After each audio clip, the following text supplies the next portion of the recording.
Niba warakunze gutembera u Rwanda rw'imisozi igihumbi, ukagera mu ntara, mu turere ndetse n'ibindi bice bitandukanye by'u Rwanda, wagiye ubona abakobwa beza cyane. Abo bakobwa nibo tugarutseho muri ino video. Abakobwa ni beza cyane, ni bamwe mu basore basoma borondereza kugira ngo badashira bakishwa n'inyota. Aba ni ba Murorunkwere kandi si ba Mukobwajana ahubwo ni ba Mukobwa Miliyaridi. Turaza guhera ku mwanya wa 15 tumanuka tugiye ku mwanya wa mbere. Ntucikwe wihere ijisho, uraza kutubwira uwo wakunze muri bo cyangwa se ubona ari mwiza cyane kurusha abandi. Gusa mbere ko dutangira, mbanje kuguha ikaze kuri Benny Gold. Niba ari ubwa mbere uhageze, subscribe no gufungura inzogera ni ingenzi cyane kugira ngo utazajya ucikwa n'ibiganiro byiza tukugezaho. Tudatinze, turahera ku mwanya wa 15 aho tuhasanga umukobwa witwa Dusenge Clenia. Uyu ni umukobwa wamenyekanye cyane ku izina rya Madederi, by'umwihariko muri Papa Sava.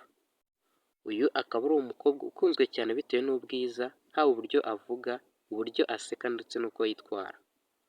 Uyu kandi kubera urukundo rwe ndetse n'ubwiza, yaje gukora ubukwe ku itariki 29 Septemba 2021.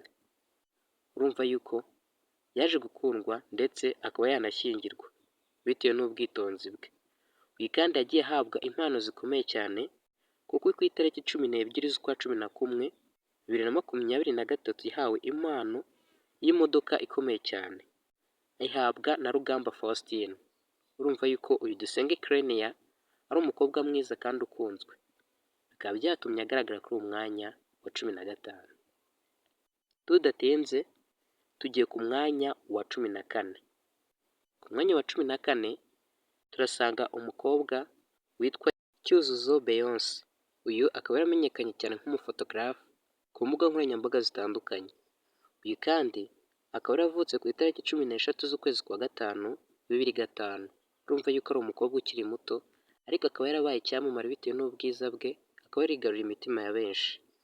Uyu kandi yagiye avugwa mu rukundo n'ibyamamare byinshi bitandukanye, by'umwihariko twavuga nk'umuhanzi witwa Joe West wamenyekanye ku ndirimbo yise Aga Happiness.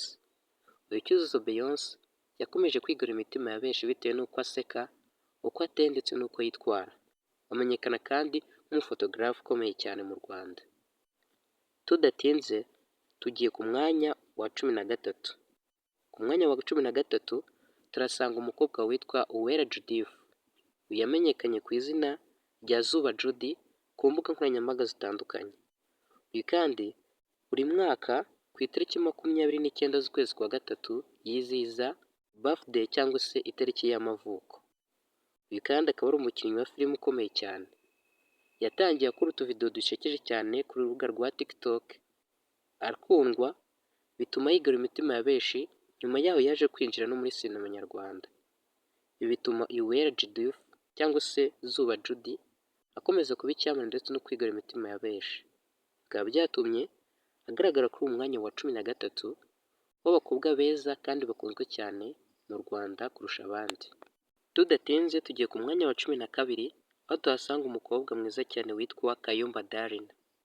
Uyu akaba ari umukobwa ukomeye cyane kuko ni umu content creator, akaba influencer ndetse akaba yaraje no kugaragara ku mwanya wa 2 mu ba Miss Rwanda bakomeye cyane mu mwaka wa 2022. Uyu Kayumba Darina akaba akunzwe n'abatari bake bitewe n'uko ateye, uburyo aseka ndetse n'uko yitwara. Bikaba byatumye agaragara kuri uwo mwanya wa 12 w'abakobwa beza kandi bakunzwe cyane mu Rwanda kurusha abandi. Tudatinze tugiye ku mwanya wa 11 aho tuhasanga umukobwa witwa Nimwiza Megan. Uyu akaba yarabaye igisonga cya Miss Rwanda 2019. Akaba ari umukobwa mwiza useka neza kandi witonda, bikaba byaratumye agaragara kuri uwo mwanya wa 11 w'abakobwa beza kandi bakunzwe cyane kurusha abandi. Tudatinze tugiye ku mwanya wa 10 aho tuza kuhasanga umukobwa witwa Ishimwe Naomi. Uyu ni umumisi ukomeye cyane aho yaje kuba Miss Rwanda mu mwaka wa 2020. Akaba ari umukobwa ukomeye cyane, akaba umwinfluencer ndetse akaba n'umumodo ndetse n'umwentrepreneur. Uyu Ishimwe Naomi akaba ari umumisi Rwanda ukomeye cyane, akaba afite ubwiza butangaje kandi bushimwa na benshi. Bikaba byatumye agaragara kuri uwo mwanya wa 10. Tudatinze tugiye ku mwanya wa 9. Ku mwanya wa 9 turasanga Miss witwa Uwase Vanessa Raissa. Uyu ni umwe mu bakomeye cyane, afite ubwiza kandi aritonda, aseka neza kandi yitwara neza kandi agaragara neza imbere ya benshi. Uyu kandi akaba yaje kugaragara kuri uyu mwanya wa 9 mu bakobwa bakunzwe cyane kandi beza kurusha abandi mu Rwanda. Tudatinze tugiye ku mwanya wa 8. Ku mwanya wa 8 turasanga umukobwa witwa Keza Tricia. Uyu akaba yarabaye umuhanzi ukomeye cyane, akaba afite ubwiza, ijwi rituje kandi akaba afite inseko nziza idasanzwe, bikaba bituma akundwa n'abatari bake. Akaba yaje kugaragara kuri uyu mwanya wa 8 w'abakobwa bakunzwe cyane kandi beza cyane kurusha abandi mu Rwanda. Tudatinze tugiye ku mwanya wa 7. Ku mwanya wa 7 turasanga umukobwa witwa Isimbi Alia, yamenyekanye ku izina rya Alia Cool, amenyekana nk'umukinnyi ukomeye cyane muri sinema nyarwanda. Uyu kandi ni umwe mu bakobwa batunze agatubutse kuko afite ibikorwa byinshi bimwinjiza amafaranga. Kuba ari mwiza akagira n'amafaranga bituma benshi bamukunda. Akaba yaje kugaragara kuri uyu mwanya wa 7. Uyu Alia Cool kandi ni umwe mu bakobwa bakurikirwa cyane ku mbuga nkoranyambaga kuko ni umwe mu bigara imitima ya benshi bitewe n'uko agaragara. Tudatinze tugiye ku mwanya wa 6. Ku mwanya wa 6 turasanga umukobwa witwa Queen Kalimpinya. Uyu Queen ni umukobwa ukunzwe cyane, aho yaje no kuvuka ku itariki 6 Kanama mu mwaka w'1998. Uyu kandi akaba yirigara imitima ya benshi bitewe n'uko agaragara, uburyo aseka, uko yitwara ndetse n'uko avuga. Tudatinze tugiye kujya muri top 5 cyangwa se muri 5 ba mbere.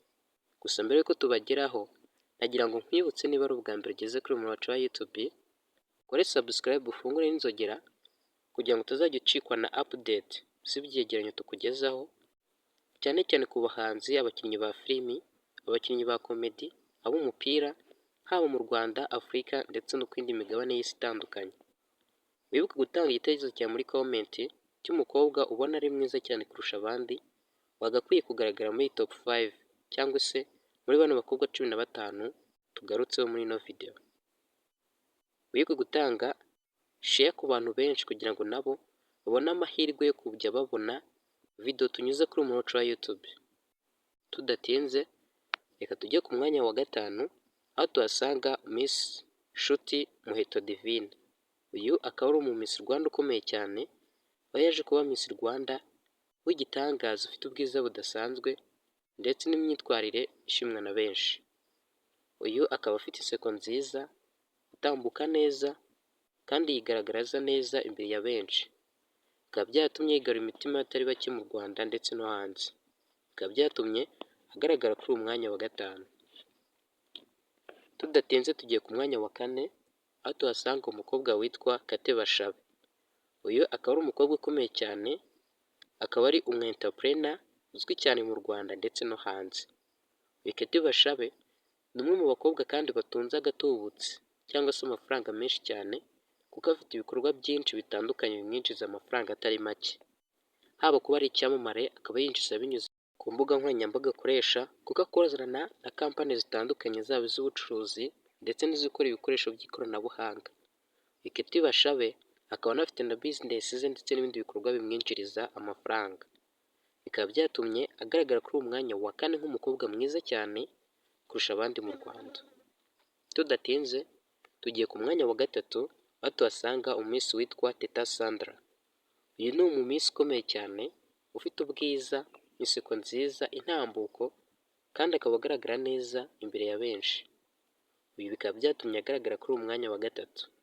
Ndazi neza ko udashobora gushidikanya bitewe nawe n'uko umubona cyangwa se uko usanzwe umuzi.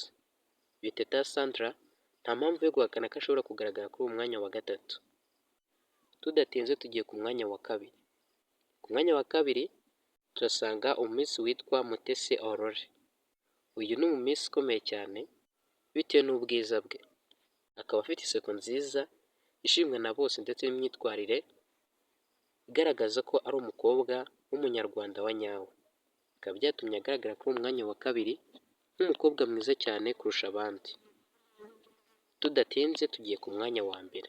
Gusa mbere yuko tujya mu mwanya wa 1, nagira ngo nkwibutse niba utarakora subscribe ufungure inzogera kuri Umuco wa YouTube, wabikora kuko ni ingenzi cyane kandi ni inkunga ikomeye cyane. Birababaje cyane umunsi uzaba ugiye kujya mu ijuru ukumva barakubwiye ngo ntabwo wemerewe kuko utakoze subscribe, cyaba ari ikibazo gikomeye cyane. Wowe wayikoze ndagushimiye cyane, wibuke no gutanga ibitekerezo cyawe muri comment cy'umukobwa wabonaga yaje ku mwanya wa mbere. Tudatinze ku mwanya wa mbere turasanga umukobwa witwa Mutesi Jolly, uyu yabaye Miss Rwanda mu mwaka wa 2016. Uyu kuba yarabaye Miss Rwanda muri mwaka wa 2016 ntibihagije kuko ubu yaje no kugaragara ku mwanya wa mbere, byahise bigaragara yuko ari umukobwa mwiza kurusha abandi.